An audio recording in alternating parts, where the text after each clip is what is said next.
right, well, I hope you had a good weekend. I hope you enjoyed my video yesterday. I know it was a long one. I know it was a little bit intense, but hopefully today's will be a little less intense, although the content is still very serious. I try to, if you're new here, I try to be lighthearted and cheerful about things that are very serious, while at the same time not joking about them necessarily. And so, hope you enjoy this content. I've got my son here, Noah. He woke up early this morning, and I was planning on getting this done early in the morning because I got a really busy day. So Noah, say hello. All right, he's just a little bit confused as to what's going on. So a couple things I wanted to talk about today. There is so much Big Eva cringe out there today. It's just unbelievable how often you'll come across Big Eva cringy tweets and stuff and virtue signaling and all this kind of stuff. This is a tweet I saw from a blue check mark. This guy's got a blue check, and apparently he's a PCA minister. So this is my brother's problem. This is really not my problem. So I can just joke about it. Here's what he says. This is his wisdom. This is his Tim Keller mixed with Rob Bell's wisdom. He probably says it like this: what if woke is really just biblical faithfulness? What if virtue signaling is really just witnessing to the truth? What if SJW is really just someone trying to follow Jesus? And I think this is worthy of some serious contemplation.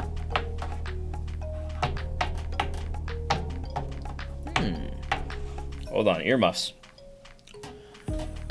What if doo-doo tastes like chocolate?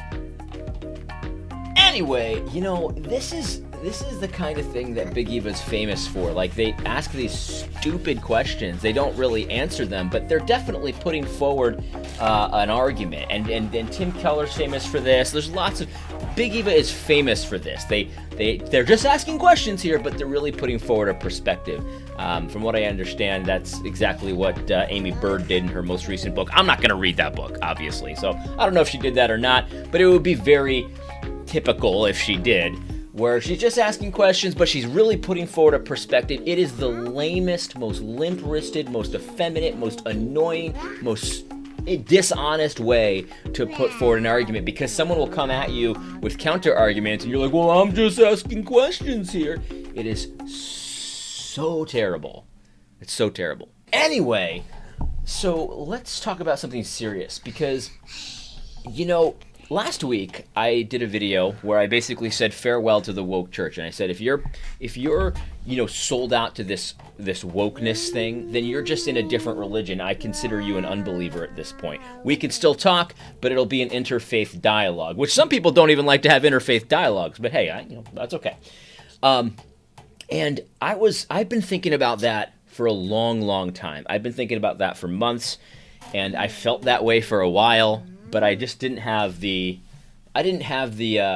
conviction to say it. Maybe the courage really is what it is. I'll be honest with you. But then I was emboldened. I was emboldened by John Harris's video about why are all my friends Marxists. That's a really good video. I highly recommend you watch it. Conversations That Matter podcast. And the day after I did my video, which was the day after John did his video, there was a deluge of people saying, look, this is a religion. And I'm not saying that I was the one who opened the dam. What I'm saying is that the events of the last week or so in Big Eva had made it very abundantly clear that these people are actually trying to syncretize a pagan religion with Christianity. If you're pushing these racial reconciliation narratives, these woke narratives, I'm not saying if you're saying things that sound kind of wokish. I'm saying if you're pushing the narratives, then you're trying to syncretize pagan religions with the religion of God. This is what the Israelites were doing when they were worshiping Yahweh and Baal, Yahweh and Asherah, Yahweh and the golden calf. Like, this is not okay. God's not okay with mixing ideologies, mixing truths. And that's what critical race theory is. It's its own truth. It's its own mythology. It's its own religion. It has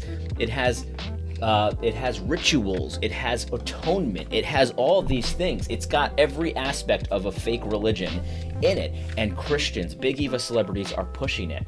And we could not have predicted. I mean, God is doing a mighty work.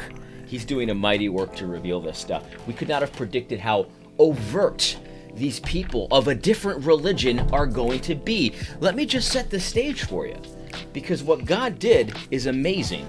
God shut down worship. in many churches for months because of this coronavirus thing. Now, I've been doing video church for 2 months. I went for the first time on Sunday. I was against doing that personally, but I supported my pastor in that because we have a older church, and he wanted to take an abundance of caution and all that kind of stuff. I didn't really think it was necessary, but I supported him. I'm not a scofflaw, all that kind of stuff. So anyway, lots of churches aren't meeting. Lots of churches aren't meeting for fear of the coronavirus, and we're being told that that's how you love your neighbor, by neglecting the meeting of the saints in order to protect them from coronavirus. Okay, fine. That was last week. And this week, we're still not meeting for church, but many churches encouraged you to participate in the Black Lives Matter pagan church service that was held on Sunday. These rituals, these marches, these essentially they were services. They were church services for the Black Lives Matter critical race theory woke church cause. This is an article from the Capstone Report where it talks about how David Platt said we should march and pray and sing with other followers of Christ from churches across D.C. tomorrow at 2 p.m. This was Sunday, the Lord's Day. But at the same time, his church was still closed for worshiping God. His church was still closed for worshiping God. His church was still closed for worshiping God. But what they did do is gather together to syncretize God's worship and the worship of this Black Lives Matter movement, this pagan ideology, complete with people kneeling before blacks, people, moments of silence, all kinds of rituals that God did not command, that were being syncretized with the worship of Jesus Christ. Here's David Platt encouraging you, forget about coronavirus. That's not a thing anymore. Because the worship of Yahweh, that's less important than saving people's lives from coronavirus. But the worship of these demon gods of intersectionality, way more important. This is not a small deal, guys. This would be like he's forgetting his entire job. David Platt is forgetting his entire job to go bow before these idols. This would be like if I left all my children, including this little cute adorable one. Hi. This would be like if I left all my children at home for the day. I forgot to be a dad and went to go to the ridiculous Black Lives Matter march here in New Hampshire, which had like one car in it. It's not an oopsie. This is not like an oopsie doopsie. You know what I mean? This is not like made a little mistake. This is like abject. How do I put this? This is abandoning your post, your entire job. This is saying I'm not going to do my entire job, and I'm going to go serve this cause over here. Seriously, it would be like me leaving my kids at home for a day alone, not being a dad, but going to the Black Lives Matter march. This is not an oopsie. This is not like, I had a lapse in judgment. This is ridiculous. This is absolutely ridiculous. If you're a pastor and you're not holding worship services because the coronavirus is too scary, but at the same time you're going to go ahead and worship at the altar of Black Lives Matter, then you need to find another job. And you probably need to be converted. Yes, baby. Can I help you? Hi. Yeah. Anyway, there's definitely an undercurrent of abandon your post Christian that's going on here, promoted by people that are supposedly Christian. I saw a tweet here. This tweet basically said, I'm not interested in another great awakening where souls are being saved and black lives are still enslaved. I'm interested in the sort of revival where salvation and justice sprout up together. Whatever happened to God, your will be done. Whatever happened to your will be done. Because here's the thing, you might not be interested in it. Okay, fine. But if God chooses to have another great awakening where souls are being saved and lives are being enslaved, whether they're black or otherwise, well, that's his prerogative, and we got to say glory to God for that, because souls are being saved, and that's Jesus' primary mission. And so whether or not I'm enslaved or if I survive, that's much less relevant compared to what God accomplishes in his mission. Whatever happened to that? Beth Moore liked a tweet the other day that said, don't treat the protests like a mission field. Don't treat the protests like, don't tell anyone about Jesus there. That's not the point. The point is Black Lives Matter. They're not interested in hearing about Christ and how they're all made in the image of God and how Christ loves his people and all that stuff. Don't tell them about that. There's an undercurrent here, guys, that I want you guys to pay attention to in Big Eva.